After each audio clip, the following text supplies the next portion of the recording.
নমস্কার বন্ধুরা, চলে এলাম একটা অন্যরকম রান্না নিয়ে। আমি যেটা বানাচ্ছি সেটা হচ্ছে চিলি মাশরুম। তো এই মাশরুমের প্যাকেটটা আমি কিনে এনেছি, যেটা দাম পড়েছে 40 টাকা, 200 গ্রাম আছে।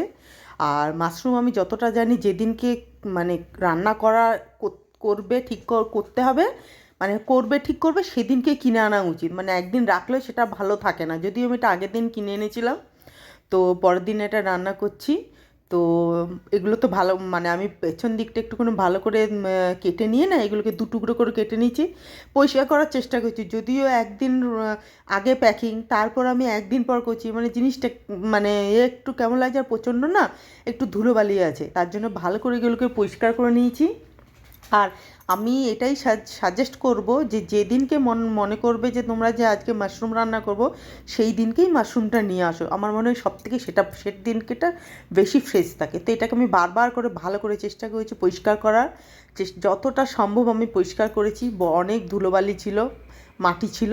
ভালো করে ধুয়ে ধুয়ে ধুয়ে ধুয়ে 2-3 বার ধুয়ে ধুয়ে এটাকে জলটাকে চেঞ্জ করে পরিষ্কার জলে ধুয়েছি। 2 থেকে 3 বার ধুয়েছি। এবং যেহেতু মাশরুমটা এমন একটা জিনিস যার মধ্যে জল তাড়াতাড়ি খুব শোক করে নেয় আর খুব তাড়াতাড়ি নরম হয়ে যায়, তার জন্য এটাকে জলের মধ্যে ভালো করে ধুয়েছি। ধুয়ে সেটাকে জল চিপে চিপে রেখেছি। তোমরা জলটাকে চিপে চিপে রাখবে, নাহলে না এটা একদম পুরো জল টেনে নেয়।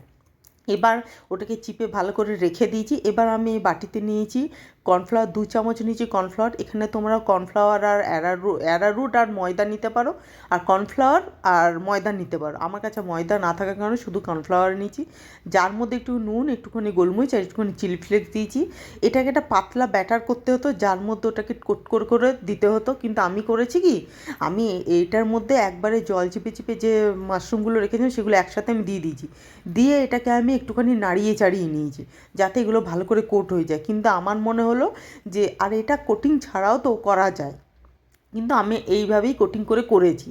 তো হয় খেতে খারাপ হয়নি, মেয়ে বললো খেতে ভালো হয়েছে। এবার আমি এগুলোকে ভেজে নিয়েছি। এই জন্য না, মানে ছাঁকা তেলে ভাজতে, কিন্তু ছাঁকা তেল না দিয়ে এখানে যেহেতু কড়াইটা একটু চ্যাপটা টাইপের, তো ছাঁকা তেল দিইনি।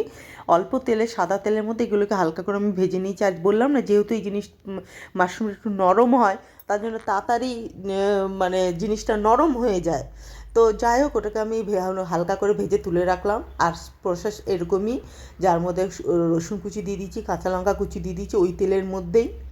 ওর মধ্যে দিয়ে দিলাম ক্যাপসিকাম, টুকরো করে রাখা ক্যাপসিকাম, আর টুকরো করে রাখা পেঁয়াজ দিয়ে দিলাম।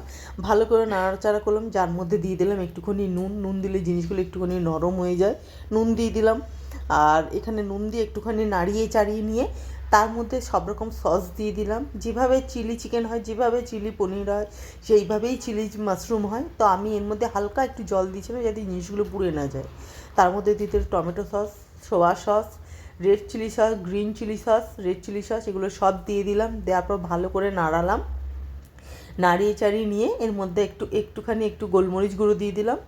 আর দেওয়ার পর অল্প জল দিয়েছি। অল্প জল দেওয়ার পর ভালো করে নাড়িয়ে নিয়েছি। তার মধ্যে আমি টুকরো করে রাখা টমেটো দিয়েছি, যার মধ্যে থেকে টমেটোর বীজগুলো আমি ফেলে দিয়েছি। দেওয়ার পর এটা আমি মাশরুমগুলোর মধ্যে দিয়ে দিলাম। আর যে বাটিতে আমি মাশরুমটাকে কোট করেছি, সেই বাটিটার মধ্যে কর্নফ্লাওয়ার ছিল, ওটাকেই গুলে একটুখানি জল দিয়ে দিলাম। হয়ে গেল আমার চিলি মাশরুম। ফার্স্ট টাইম বানালাম, আশা করি আপনাদেরও ভালো, একবার বাড়িতে ট্রাই করে দেখতে পারেন। আর খেতে খুব সুন্দর হয়েছিল। প্রত্যেকটা জিনিস পরিমাণ ঠিক হওয়ার জন্য খেতে খুব সুন্দর হয়। আমার চ্যানেলটাকে সাবস্ক্রাইব করবেন। সবাই ভালো থাকবেন, ধন্যবাদ, টাটা।